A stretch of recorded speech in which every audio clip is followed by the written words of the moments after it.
Well, Club Shay Shay is getting messier and messier. It's almost like Wendy Williams didn't go anywhere. She just got a weight set. Um, so Monique was on. Every time I see Monique these days, she's on doing some greasy ass video with her and her daddy complaining about something or working out. I don't know nobody that work out that much and gain weight unless every crunch you do got Captain in front of it. But apparently she goes on Club Shay Shay and tells the story about how she came on my radio show and I wasn't there at the time.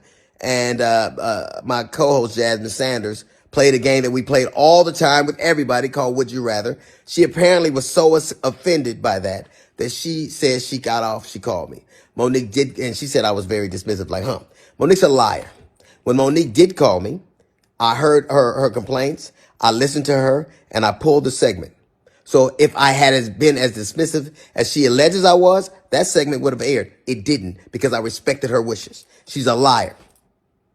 It's also befuddles the shit out of me how somebody who as a comedian talks as much shit about everybody else as she does, she has the temerity to be offended about anything as much shit as you say about people. Then she encouraged everybody, allegedly it stems from the fact that I used to always talk shit about her on video after video, and she encouraged her sweet babies to look at the video and find them. Do that. Do exactly what she says. And you know what you're not going to find? You're not going to find any evidence of that because Monique is a fucking liar. She's lying about that. But what you will find is Monique talking shit about some alleged contract dispute we had. Look at the ticket. It says DL Hughley, then Monique. She knows the story. But what she did in response to that, she talked about my dog, my wife. This broad even brought out my daughter's personal trauma. My daughter was molested and Monique brought that shit out and told the world that I allowed my daughter to be raped in front of me. The lying motherfucker. She knows she was lying. And it only stopped when everybody from my family checked her. It's interesting. You know what else you won't see Monique doing? You won't ever see her with her family, videos with her children or grandchildren, because nobody fucks with me. How do you have sweet babies when your own babies don't fuck with you?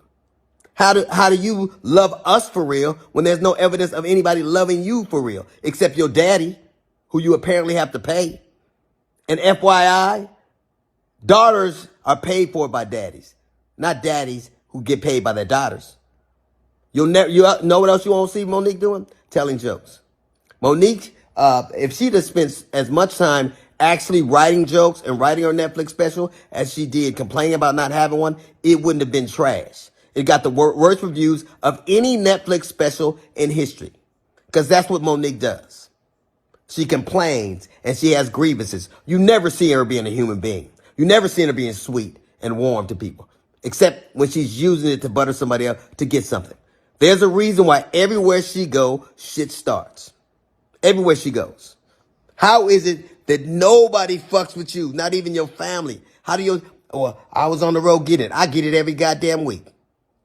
Look at my schedule versus yours. See how much I'm going. And I still manage to have a relationship that I cherish with my children. Can you say the same? You can't. Because all you do is talk about your grievances and who did you wrong. There's a reason you're by yourself. There's a reason you got to pay a man to love you. It's sad. There's an old adage that says you can't buy love. It's a shame, Monique, that you probably always will have to.